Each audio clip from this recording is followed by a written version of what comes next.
Yeah, that's why there's ducks everywhere, because we feel like sitting ducks, you know, sitting ducks. There is a lonely ship leaving the harbor tonight in the bay. It is raining and the wind from the west is blowing. The little ship, yes, is leaving when the storm is coming. When the ship is sailing across the waves, leaving the bay this evening. Inside of the ship, three bombing, and on the key, three wives are crying. Rich people cross the border, and the poor people cannot. Rich people cross the border, and the poor people cannot.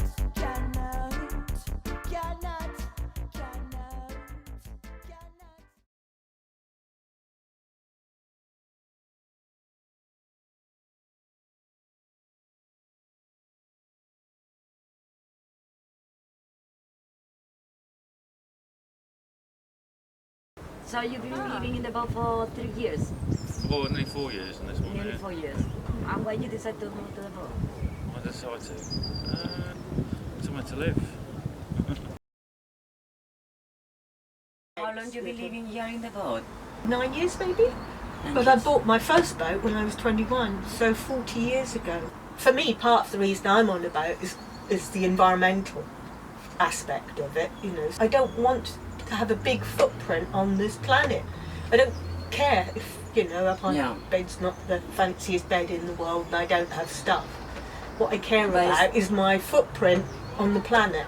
The primary reason maybe was economical, and then and you stay because you get the best of the Yeah, instead of having to yeah. get out your house and go and walk to somewhere nice, you're here already. Yeah. You wake up and you're here.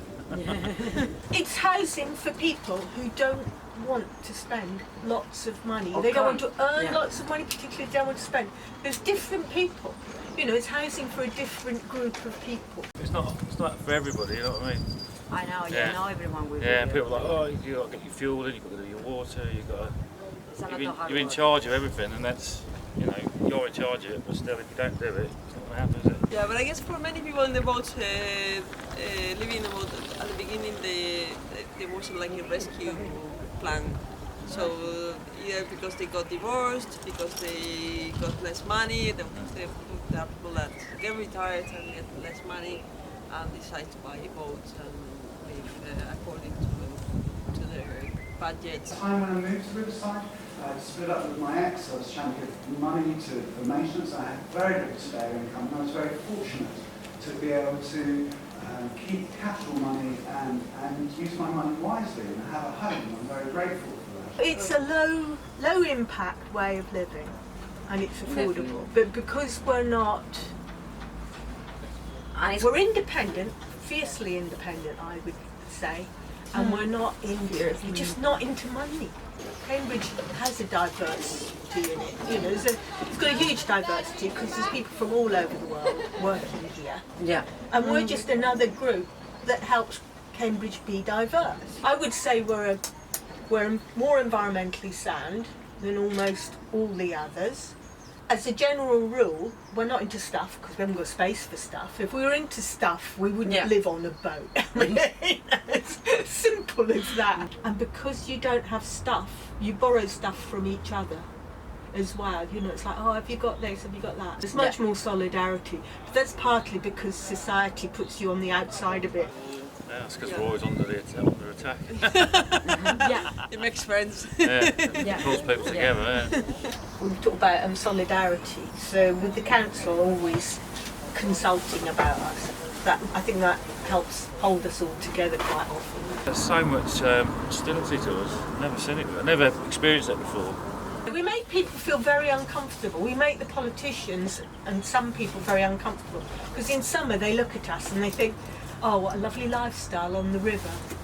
And in the winter they sort of despise us as if we're in little cold hovels. But I think because you're living off grid, I don't know what it is, because we're not paying electricity to generate our own. So all of it's done with the 2 solar panels up there. And in winter, I occasionally use the generator. I use about 20 litres of petrol in winter.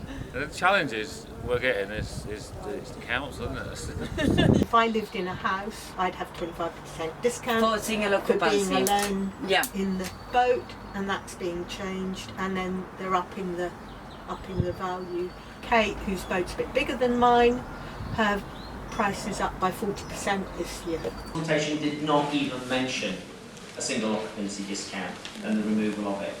And so to actually include that as a measure, I think is being very disingenuous of this authority in relation to the residents on the river. It's easy to bully us because we are sitting ducks because we're such a small community. Can you imagine if they suddenly said to the whole of Cambridge, we're taking away the single occupancy allowance? They wouldn't dare do it. There would be a fury in the town. Because it's so many people, they have the power. But we're tiny. You know, we're 100 boats. So Riverside was always, no one knew who owned this bit of land, so it was always left, and that's why these boats ended up here, because they regulated the rest of the moorings on the commons, in the 90s, so they started charging people.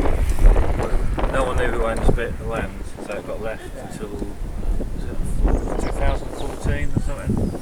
They registered the land registry and the council's ownership as well. So when they took ownership of it, they thought, well, this is a problem, they need to sort it out. So anybody who was moored on here, they sent a letter to, and you could register, say your details, who you are, what your boat is, do you pay river licence. So they had, That happened a couple of years ago. yeah. So now I've got a list of people on here registered moorings. So we're registered, but I'm not paying. Yeah. All right. So you just didn't register because you will be reallocated in some point. Well, we didn't know about that at the time. It's just- Right. We thought you're registered to stay here, and they're going to start charging us for being here, Okay. Which is Yeah. which is what we want. most people want around here. Yeah. So Yeah, everybody registered. Well, I think they said there's 20 boats registered and 10 which are not. So But most of them are. Most, yeah. So we were registered in the hope that we'd stay here, and that's why we went along with it. Gave her the details so we could stay here. It's only recently. There are people living here for 15 years. Like I was Yeah, it's over 20 years on it. 20 years. We bypassed the consultation. There was 800 people responding, which is far more than the usual consultation. 84% in favor to keep the riverside, or in 77. It's Yeah. so To keep hypocritical that they the say prices. that the boats are costing money to the council. Which And is they spend yeah. hundreds of pounds or thousands of pounds in a consultation Yeah. that is totally, £9,000. that is totally Yeah. not. Yeah, and they said the results are unreliable because we ran a campaign. We got the accounts and we looked through all the accounts and we worked out that we weren't costing the council anything, but we were also looking after the riverfront. Yeah. Massive support. That's one of the most heartening things about the whole thing, is that the public were very much in our favour. So 84% or something it comes out as, don't raise their fees and don't chuck people off Riverside. We like the boats, and that was, to us, that was really heartening.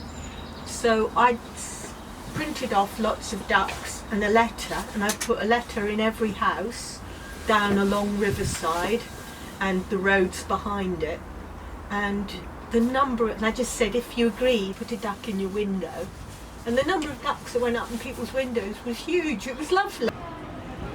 All those councillors, it just made me think on that meeting on Monday, I felt so disappointed at all that work that goes in, and they spent so much money and so much of people's time, and then they made up their decision anyway.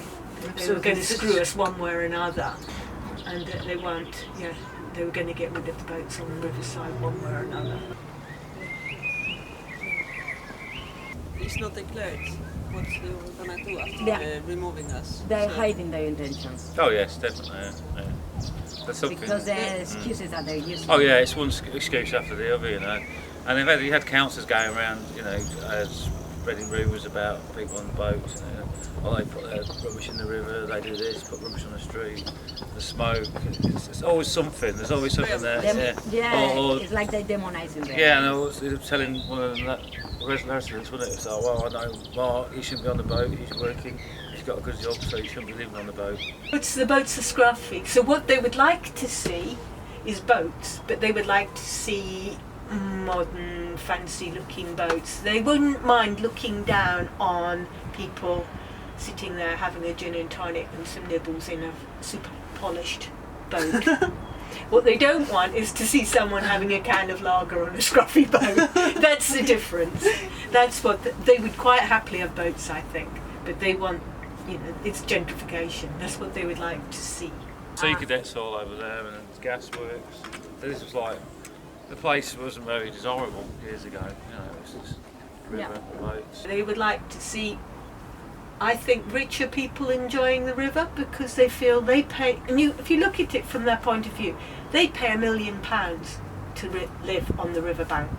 So they've got a huge mortgage, they're working flat out, day and night, to pay for this £1 million house, and they think, hang on, this isn't fair. I'm paying for this neighbourhood. They aren't. Yeah, and it's the only place in Cambridge where you've got this going on. Living how we are, and £1 million flats next to it. It's like I'm working. I'm hardly at home in daylight hours, really, to enjoy my £1 million house and the riverside. Whereas this person's earning far less. They're working far less hours because they're spending far less, and they're enjoying the river more. And it's sort of like, hang on, who's got this right, me or him? I'm going to get rid of him. He's making me feel uncomfortable. Watching this meeting, that many things have already been decided upon, and now you're just telling the public what's going to happen. And I can't but help feel that you're not hearing the real situation that people are in. You did better going to the pub one night with them and having a good discussion and a good argument, and they might actually understand where we're coming from. Until they understand where we're coming from, they can't make any rules that make sense. And it just feels that you don't understand, that you think that, they're just people that can move into a house. But we're not talking about some flimsy caravan for £50. We're talking 20, 30, 40,000 pounds of money. And you're just saying, you must go. I don't know what I'm going to do. I'm in a situation where I feel that I'm going to be threatened and made criminal by contempt, not by doing anything. All I'm trying to do is just be a lawful citizen of Cambridge, just mind my own business, just live my lawful life. And an organisation here seems to be trying to concentrate on how can we make this person breach court settlement? How can we give an eviction order which is sealed by court? Now that person is illegal. This is what we have to face, and this has been going on for years. It's spoken 4 years. I know this was going on even at the point, it's hard. And I want you to know that it's a horrible situation to be in. You're a very easy target because the duck's sitting, it's not flying. This is not like people on a boat, but people do travel start. If you are lucky, you are free. If not, you can live your country. This is not a joke, this is reality.